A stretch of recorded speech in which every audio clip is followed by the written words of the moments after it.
take ownership. Take extreme ownership. Don't make excuses. Don't blame any other person or any other thing. Don't hide your delicate pride from the truth. Everyone took ownership of their mistakes. Everyone took ownership of the problems. Take ownership of your job, of your future, and take ownership of your life. And lead. Lead yourself and your team and the people in your life. Lead them all to victory. There is a certain mentality that is associated with winners because there's a mentality. This is not about money. It's not about anything tangible. There's a mentality that goes along with winning.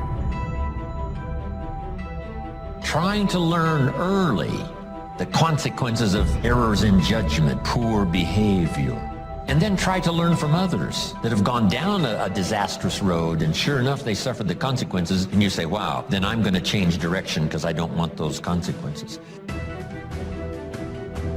And to the positive, once you get that mentality, you can listen at a person talk a few minutes and either it feeds you or it doesn't. And you learn sooner or later that things that don't feed you, you don't spend time fooling with it because it is counterproductive to where you're trying to go. You don't argue with people. You stop arguing with people. You just move aside and go on in your own direction because you finally got it on the right road and you don't want anything to blow you off course. And now that you've got your focus, you want to be able to maintain your focus and keep moving forward. Likewise, failing has a pathology. You can get in around failing people and have failing circumstances and listen at negative talking, and after a while you find yourself unable to get back up again because not only are you down, but what is worse is your environment is down and everybody who's talking to you is talking down, and you develop a mentality built around your condition. Learning from errors in judgment. A few simple disciplines practiced every day. Now you're on the road to success. A few errors in judgment repeated, and you can turn anything around. Anybody who's not ever willing to risk will never do very much in this world. And in all probability, you'll end up being quite bored with your life. A couple things that I said last night that I don't want you to forget is walking by faith is taking step one before you know what step two is. After a few times, you get a little more used to it and it's not quite as scary, but taking a step of faith is stepping out to do something when you don't know how it will be provided for.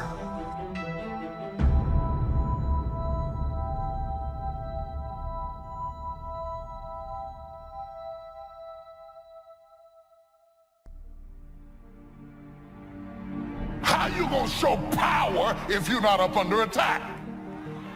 How you gonna show resistance if something's not trying to pull you over?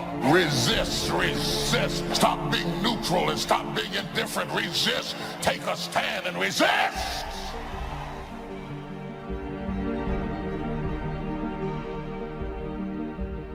You know, courage mounts up, and then sometimes we have the doubts that creep in, and we reach a little deeper to find that courage that overcomes our doubts and our fears. Courage to do what you didn't think you could do. The courage to step into territory that might be a little unfamiliar. The courage to talk to somebody you don't know. Courage to stand up when it's sort of dark in your corner. The courage to do it when it isn't going your way, seemingly.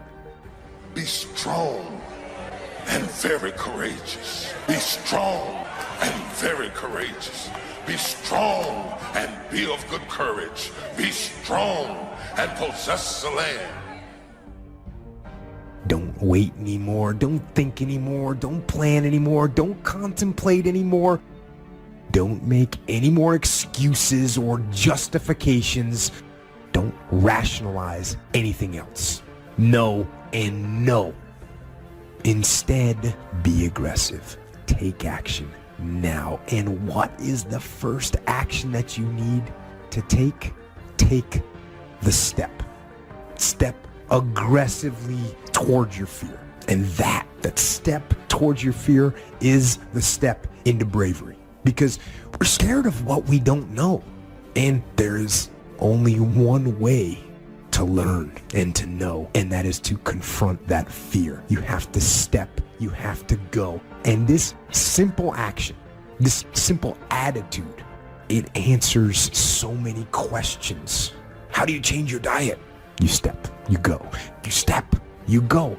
How do you overcome fear of failure or fear of success or fear of fear itself? You step. Face everything and rise. That's what a few people will do.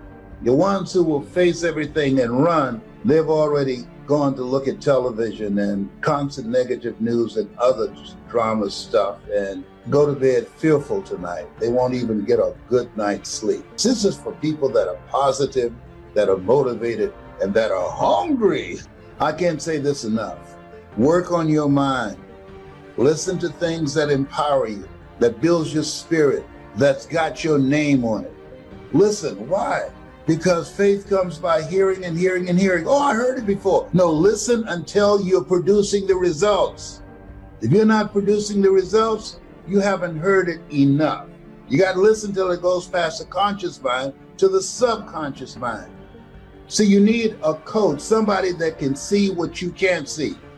We all have doubts that attack us. We all have small fears that creep in. That is the nature of life. But that's what faith is all about. That's what courage is all about, to serve us when our doubts will not serve us well. Faith to overcome fear and courage to overcome our doubts. That, of course, is the very essence of life itself, because we all have this warfare going on. In our own body, the warfare between health and illness, the struggle is on. The struggle between light and darkness, the struggle between good and evil. We must drive the dark side of our nature into a small corner and let the positive side flourish. So self-control is certainly necessary to be a strong leader, so that you can become the best example of choosing wise words and not being careless, that kind of control. Fear, it's going to be overwhelming, but I'm telling you, you close your eyes at night and you go to bed, and fear, it's overwhelming, but I'm telling you, if there's just a hint of faith. Some of you are waiting for great faith. You don't need great faith. You can move a mountain. Fear creates mountains. Faith removes mountains. That once a person's mind is expanded with an idea, it can never be satisfied to going back to where it was. So some of you are going to experience a breakthrough. Some of you are going to go back and look at your dreams and brush them off. Whatever goal that you have in mind, I want that to be a goal that will challenge you, something that will make you stretch. What is it that you looked at some point in time and you decided that you couldn't do it, that you talked yourself out of it? Whatever it is, bring it back out there. How you're going to do it, that will come to you in due time. You've got to begin to take a look at your life and look at where are you right now? What are your strengths? What are your weaknesses? What gives your life a sense of fulfillment, a sense of joy? What is it that you could love doing 7 days a week? See, you don't get in life what you want, ladies and gentlemen. You get in life what you are, not what you want. See, the good news is that we can always become more by working to develop ourselves. Think about that. I fought my way up. I fought to get to work. I fought to stand. I fought to carry on. I fought to live. I fought to get out the bed. I fought with my fears, my anxieties. I fought with haters, liars, backbiters, and betrayers. And many times I laid in the bed. I couldn't go to sleep because I was fighting with myself. I fought. Why don't you let the people in your life off the hook? Maybe they did the best they could. They may have made decisions that you don't understand. Feels like it put you at a disadvantage, but you didn't have to walk in their shoes. Maybe nobody gave them what they needed to give to you. Bottom line, nobody owes you anything. God is keeping all the records. He has seen everything that's happened in your life. You got to make changes. You got to say no. You got to disappoint people. You got to walk away from some stuff. You have to. The injustice, the bad breaks, the person that did you wrong, those people cannot pay you back. They cannot make you whole. Only God can. Quit looking to people to make it up to you. Quit trying to get somebody to apologize, to admit they were wrong, to give you what they don't have. If you'll go to God, He'll bring you out better. He'll make the rest of your life more rewarding. more fulfilling than it would have been if that hadn't happened in the first place. Some people get it the first time they hear it. And then some folks got to go home and chew on it and think about it and turn it over in their mind. And sometimes it takes a year, 5 years, 8 years. You can't be impatient with the seed coming up because every seed does not come up at the same time. You have to be patient with the soil. You have to tend it. You have to take care of it. You have to make sure that when the seed is ready to be cast, that the soil is ready to receive it. I ask you to start that same journey. Let your new skills, new disciplines affect all of the rest. 6/7 of our life was to be devoted to labor and work, to produce a good family, to produce an enterprise. That's the essence of life in its best form first, is to be a producer. What is the reason for the seed and the soil and the sunshine and the rain and the seasons of life and its miracle? What's the reason for all of that? Here it is in a nutshell for your notes. To see what you can do with it. We've got books to read and we've got classes to attend and we've got, things to do and things to learn. And if you put it all together, you can have not only your health, but your fortune. Why not see what you can do with what you've been handed? As basic as seed and soil and sunshine and rain. Only God can create the sunshine, the rain, the seasons, the miracle of life. But here's what humans can do. Recreate those components into a harvest by planting the seed, reaping the rewards in the harvest. We call that recreation. To take your hours and your energy and your life and a bit of skill and create, actually recreate a career, a future, possibilities, fortune, recreate.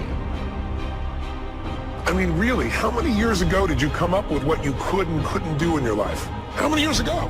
Most people, if they really look at how they're living their life today, it's based on a set of standards, a set of beliefs that they made choices about 10, 20, 30 or more years ago.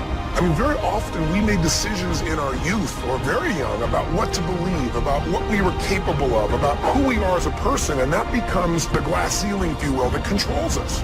I'll give you an example. Look at your physical body. Your physical body today is an absolute reflection of only one thing. Not your goals, not your desires, but your standards.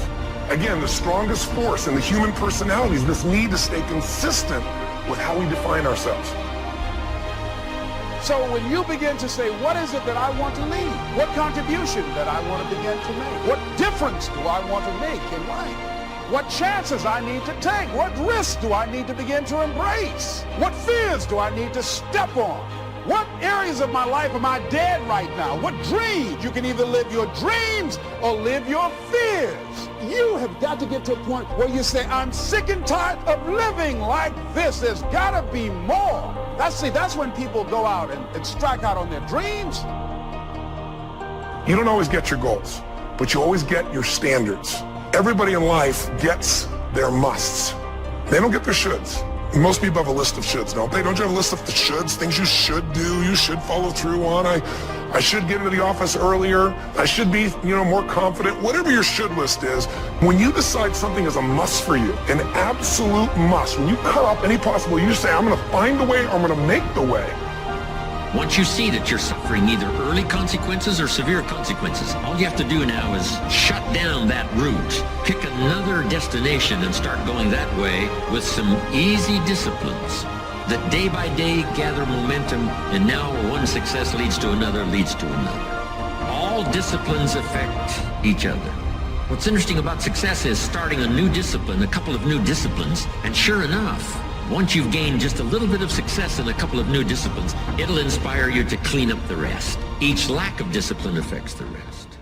You work on your mindset. You read 30 to 40 pages of something positive every day. You can't help but change. I'm an assassin. I'll kill every negative, mediocre cell in your body. You were born for greatness, not to be a victim. No, life happens to everybody. Everybody. And no one escapes it. It's called unavoidable suffering. Life is difficult. So work on your mind. I work on my mind every day. Every day I work on it.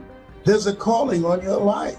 And you're greater than your circumstances. You're greater than anything that has ever happened to you. Indecision is the thief of opportunity. If you don't decide what you're going to do today, the day could get away and you're not very effective. Don't start the day until you have it finished. Is it possible to finish the day before you start it? And the answer is yes. If you don't finish it, the day escapes. And in the morning you say, let's see, what should I do now? In the afternoon you say, hey, time's getting away from me, what should I do now? And now most of the day is lost. Most of the day escapes not being utilized simply because you didn't make those decisions early, at the early part of the day. The decisions we make in the early part of our life sometimes last for a lifetime. If you neglect them and don't make them, sure enough, the time passes and the opportunity sometimes is diminished, and sometimes you spend a lot of time now catching up simply because you didn't make those early decisions. So it's the decisions at the first of the day, it's the decisions at the early part of the month, it's the decisions at the early part of the year that greatly determines what kind of year you're going to have. The decisions you make at the first chance you see opportunity, those decisions. Then we need decisions to correct poor decisions, to overcome our mistakes. It's possible, of course, for all of us to make unwise decisions. At the end of a few years, we say, that decision cost me too much, cost me a lot of time, cost me a lot of money. But as long as you're alive, there's still a chance to use new decision power to correct the mistakes of decisions that were bad in the past. All of us have the opportunity to do that, but I think Napoleon was right here too. You got to be definite in making decisions so that the opportunity doesn't pass you by. Take advantage.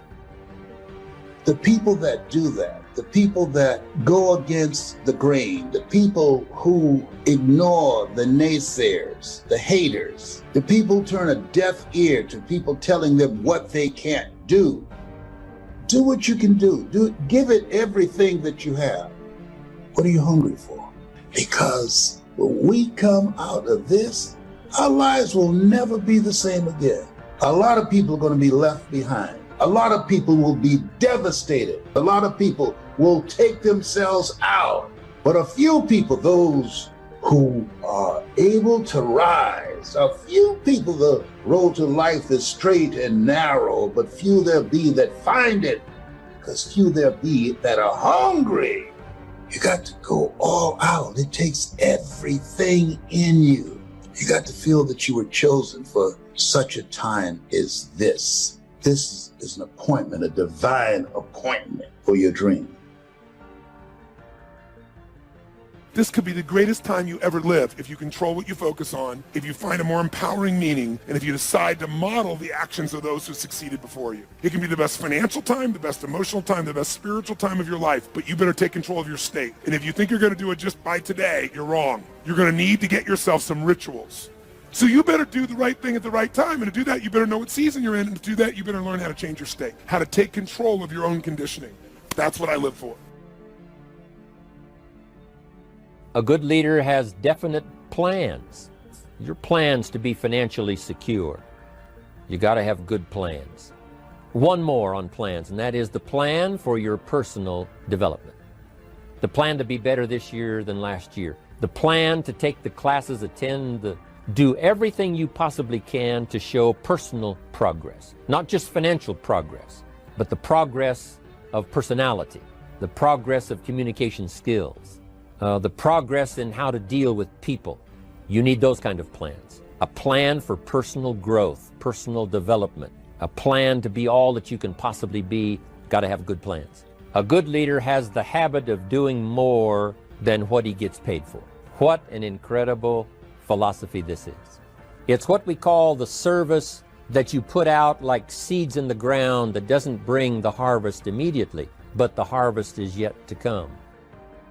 There's no secret to success. There's a system to success. The system works if you work it. If you don't work it, it won't work. But it works if you work it. And that's one four-letter word that most people don't like, that most people won't participate in their own rescue.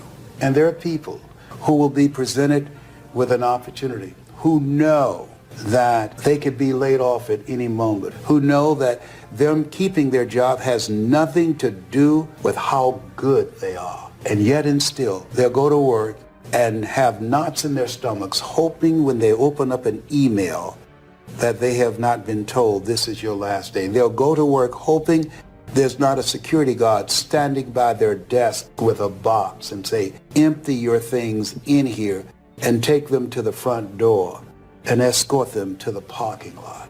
They go in there hoping it doesn't happen. Why? Because they don't want to do the work.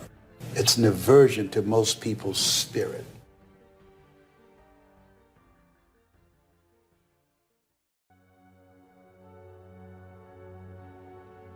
Why do I care about influence? I care about influence because businesses are built on people. People have all these weird bugs in the system. They act f***ing weird. Like, people act weird. They act crazy. They act at total odds from what they say they want. To do the job, to live your life, and protect yourself from all of the things that may affect your life. There are people right now that have been told that they're worthless. The next step is being a leader. You have to decide that you want to lead. You have to step forward. That means not being like everybody else in your school. I don't care if you're in 6th grade or you're in college right now. It's being a leader. I've come to learn that there's a huge difference between failing and failure. Failing is like stubbing your toe, you know it happens. It's a verb, you know it's just something you do. But failure is a noun, it's an identity. It's a place of where you stay, and I failed a lot along the way, but I was never a failure because I kept trying, I kept doing it. I understood over time that my value wasn't representative of the things that worked or didn't work.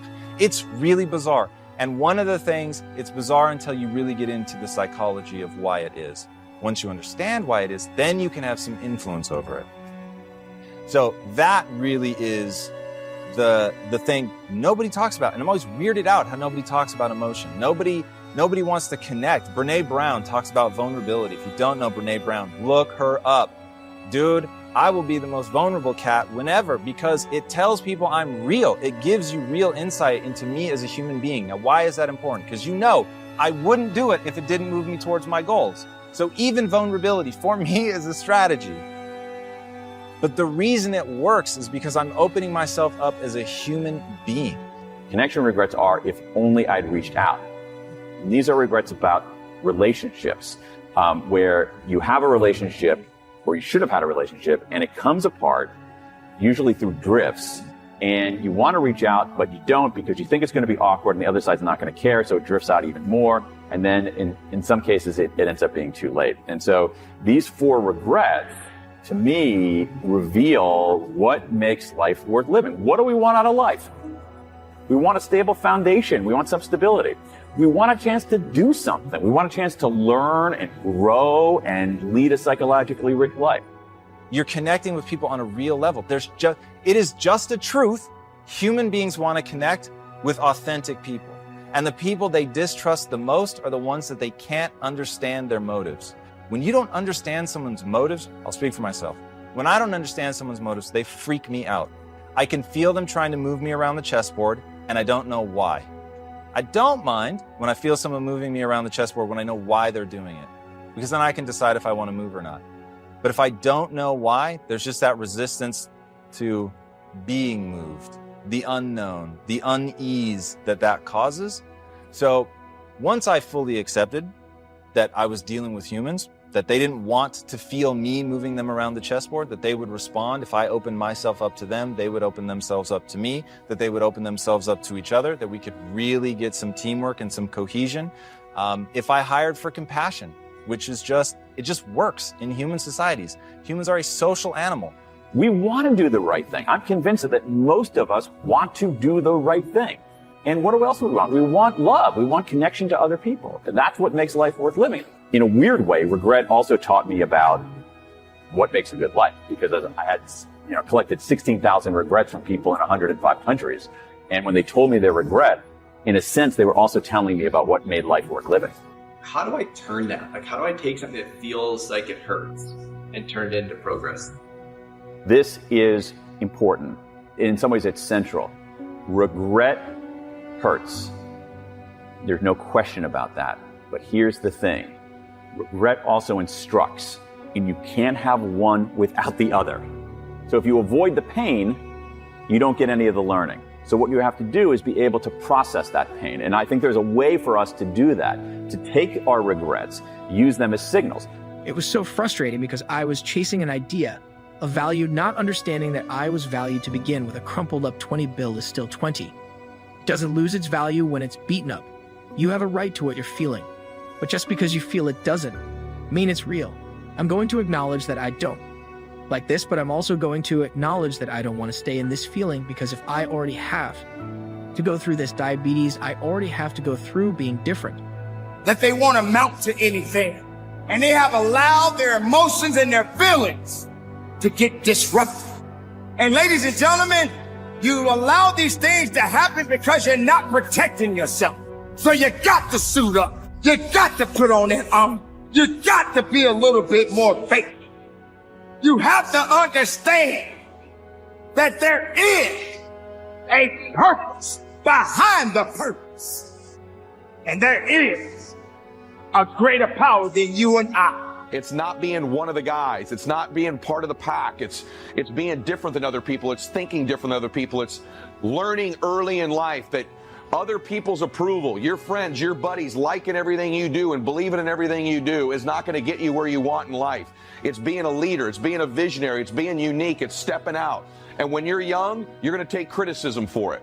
You're going to take flack for being different, for not going with the flow, for not drinking with everybody or smoking weed with everybody. Stay away from those things when you're young. Stay away from them when you're old if you can. These are not the practices of people that win. Let everybody else smoke and do drugs and smoke weed and get in trouble and go down that path, and you lead. You step out, you be different, you be extraordinary, and you be proud of the fact that you're different. I already have to go through feeling like a monster. I don't have to beat myself up in my own head. If you get a flat tire on the side of the road, you don't set your car on fire. You deal with the flat tire, but that's what I felt like I was doing, and a lot of people set the car on fire instead of addressing the main issue. They'd build upon it and make it worse. How can I become more than what's happened to me? How can I become more than the circumstance that I hate? But how can I not let the hate towards the circumstance? No matter how you look at things, you can't do it alone. But you better put on that armor. Don't glorify yourself, because you're only passing through. Suit up that armor and be about your business, because that's what we have to do. Don't take your life for granted. Don't feel that you cannot be touched, because you must know, keep that armor on, carry on, and live strong. And from the bottom of my heart, keep the faith, look up, and conduct your business. The question is, why do we fall? The next thing is you got to work on your self-confidence, right? You got to become more confident. You know, when you're listening, it's something you don't have enough of. Self-confidence is the process, listen to me, of keeping the promises that you make to yourself. When you begin to make a promise, I'm going to get up at a certain time, or I'm going to clean my room, I'm going to get a certain grade, I'm going to study, I'm going to do something, deliver on the promise you make to yourself. Not what you promise your parents or you promise your friends, what you promise you. When you begin to stack what you promise yourself and you deliver on it, you begin to build a reputation with yourself that you can trust you, and that will serve you the rest of your life when you trust and you like you. That's self-confidence. Keep the promises you make to yourself.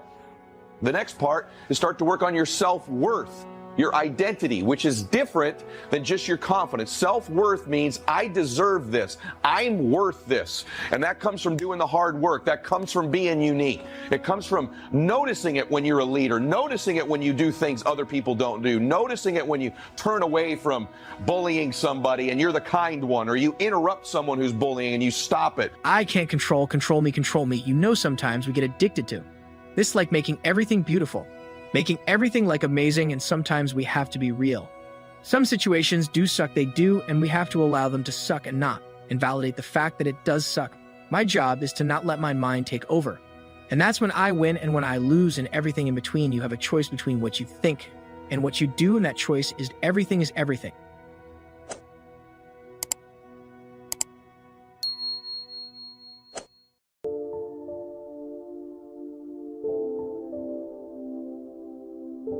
Now, if you want to start walking among the heavyweights, here's the key. Don't start the year until you have it finished. I don't want to kid you. This one is difficult. It's reserved for those few who do and become the superstars in accomplishment, enterprise, wealth, influence, and lifestyle. It's a high road of sophisticated disciplines, but I'm positive you will like the view and the taste and the company. A game plan is merely a spreadsheet for your activities. It can be a game plan for a day, a week, a month, a year, several months, or several years. And a game plan can be for a single project or for a variety of concurrent projects. Here's how it works. On a sheet of graph paper, you make vertical columns for the weeks or months that this plan is to cover. Then, on the left side of the paper, you make a heading called Activities. Under this heading, you list all of the activities to be performed within that time frame. Let's say that part of your business requires providing ongoing training programs for your employees. Under the column marked Activities, you merely list the various training programs you wish to conduct for the next 12 months. Then under the vertical columns for each month, you block off particular periods of time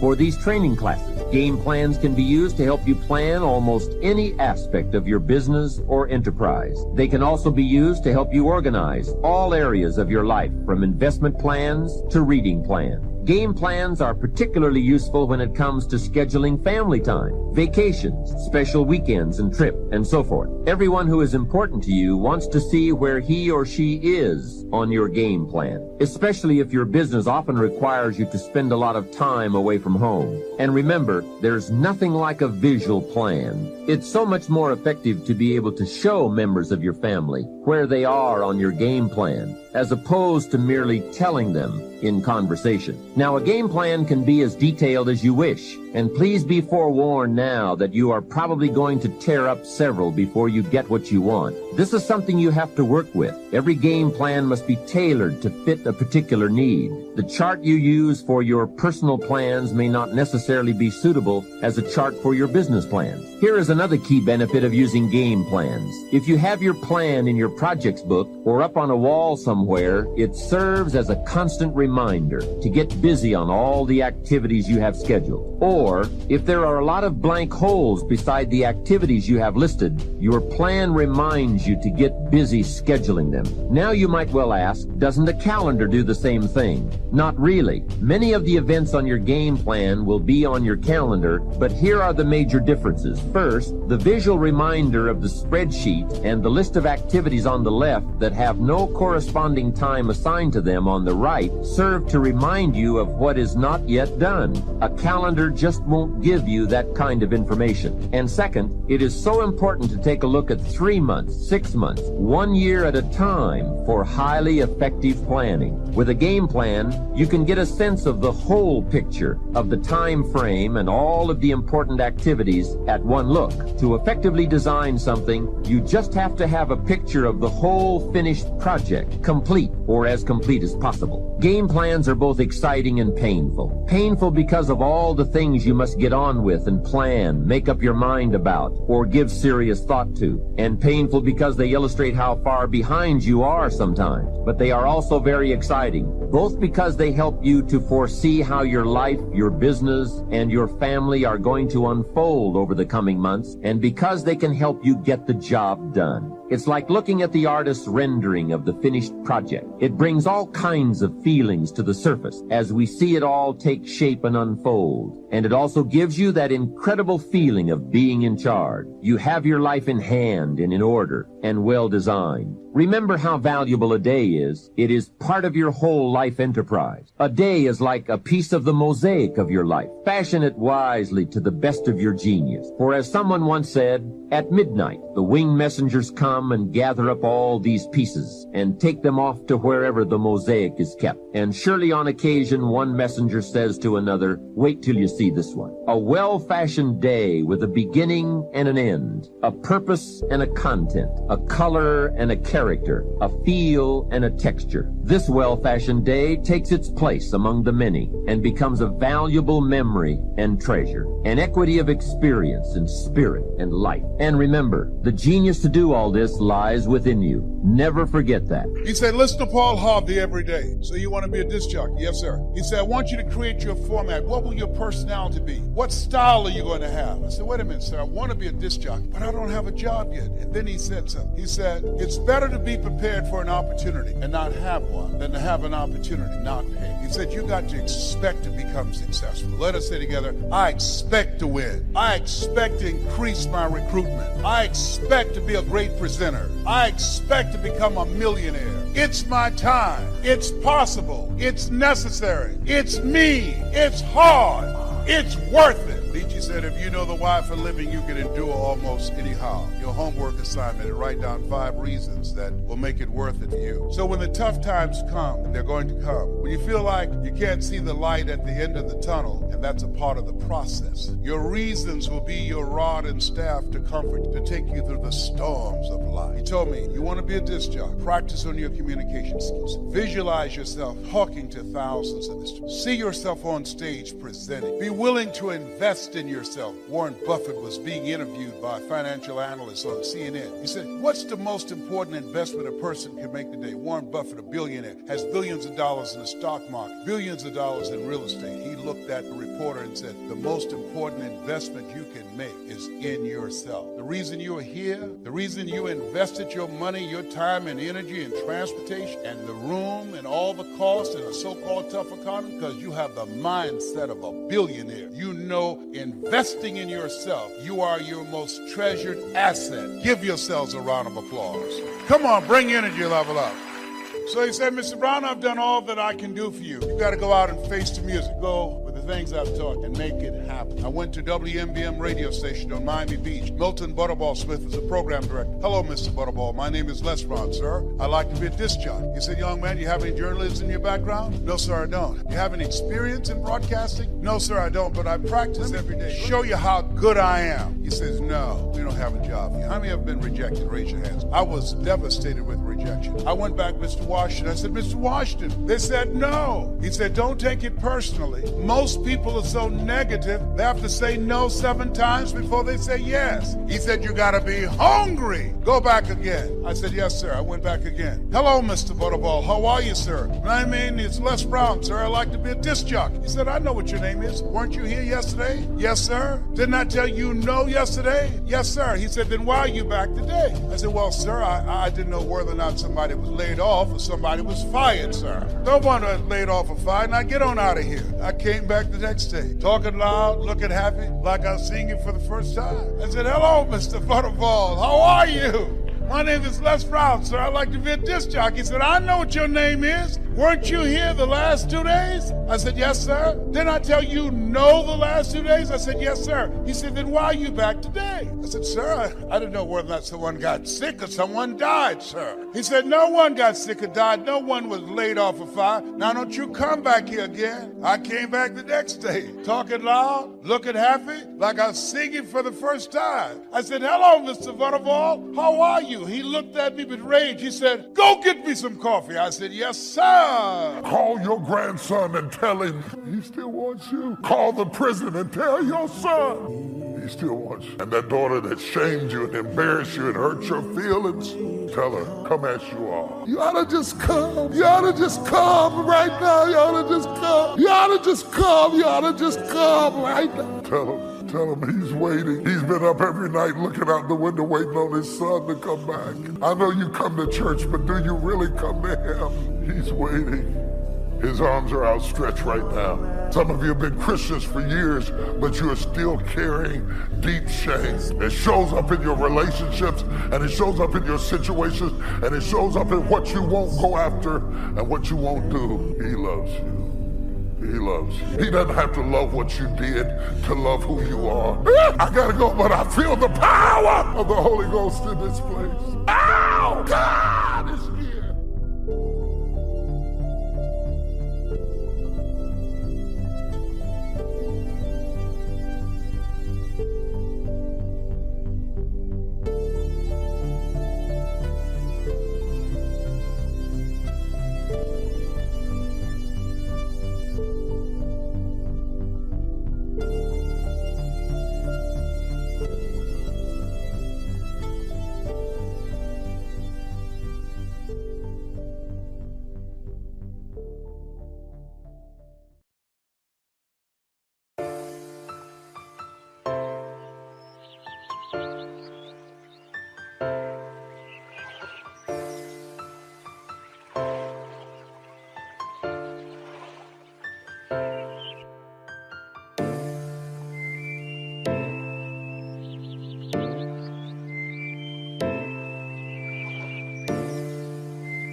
the grinder, you, the individual, the person that you are inside will determine the outcome, whatever you're going to do in your life.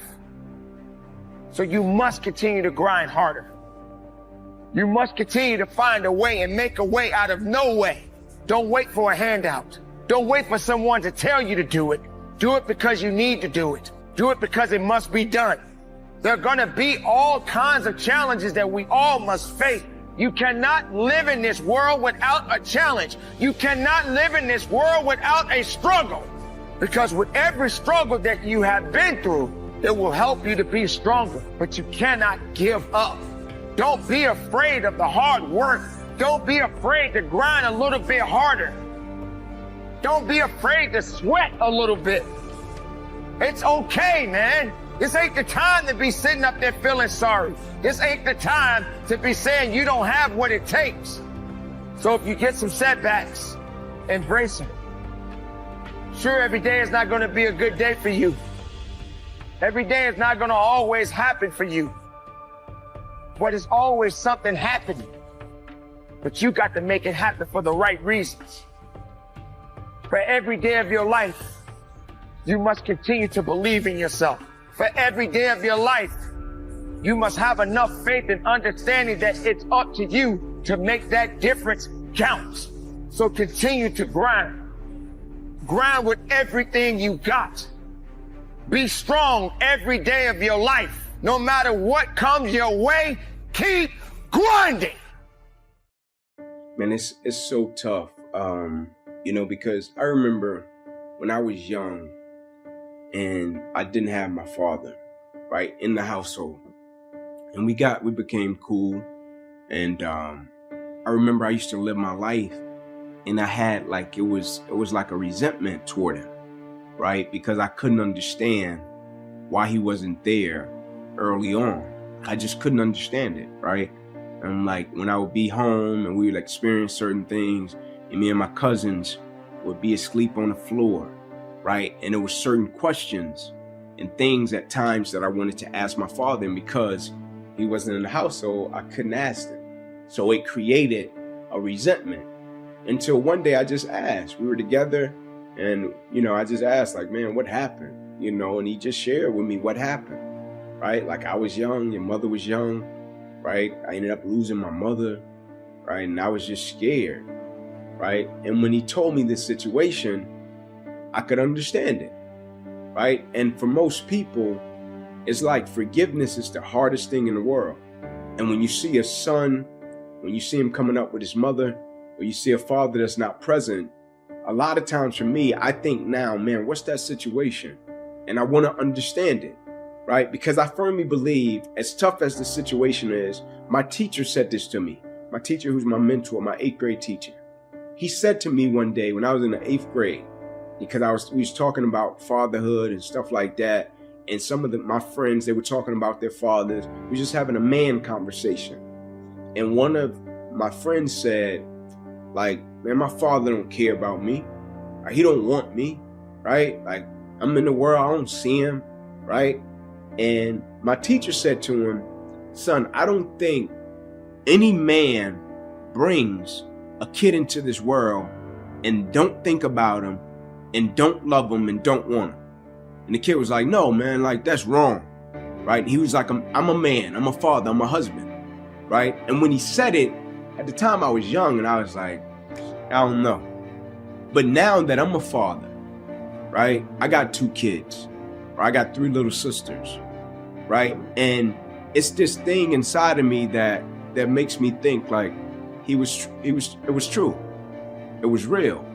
But situations and circumstances happen sometimes that we can't understand, and it leaves a mother in the household, or sometimes it leaves a father to be a single father, right? And when that happens, I think the village is important. It's like me, I got a level of accountability and responsibility with my son, right? If my son plays on a team, right, and his kids on that team, that their fathers are not present, I feel like I have a responsibility and obligation not to be their father, right, but to fill a void, to be a positive male figure in that kid's life as much as possible, and not just look at the kid and see him drowning, and just be like, that's not my kid, I'll just let him drown, right? No, he's very much so my kid, right? Because God has put me here to be present in this kid's presence, so I'm gonna help him, right? And so it's just becoming a village around that mother or around that father to assist as much as possible to help that kid be shaped and molded in the right way, with principles. Because we live in a society where mediocrity is often rewarded. And you look down at the 22 men and he says something about basically you all detest mediocrity.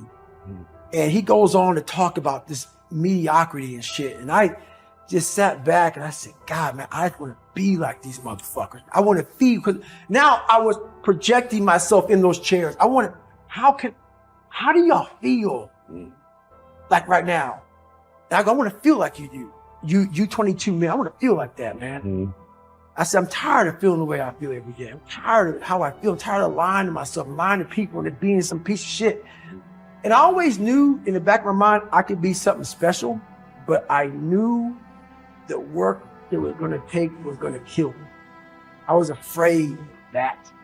I was afraid of the brutality and the suffering I was going to have to endure. But I knew I could do something. But I'm like, I ain't trying to do that kind of work, man. I'm not trying to do that. So I chose the path of least resistance. So now my idea is, it became so haunting and daunting on me, myself. I said, I'm done. Fucking done. You're fighting. We all have two people. We all have two people. And I'm not saying you're crazy. We have the easy voice, which is that 20% telling yourself that I'm easy at 90% of my full potential, maybe 100% at that 20%. That's that voice that we all love.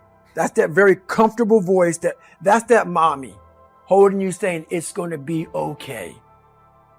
Doesn't care how good you are, just loves you. Just loves you no matter how messed up you are in life. That's where you want to be at. So that's that one voice. This other voice that we walk very far away from is a voice saying, hey man, you ain't doing shit. So we try to get this voice out of our head completely. And we live over here in this lane. So what you have to do first is turn up this voice over here. The voice saying things to you that aren't nice. That it's in our head saying, you know what, man, dude, you're not doing shit.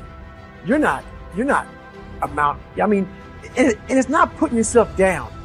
People take this the wrong way in this new society. I'm not saying to put yourself down. I'm saying listen to the truth.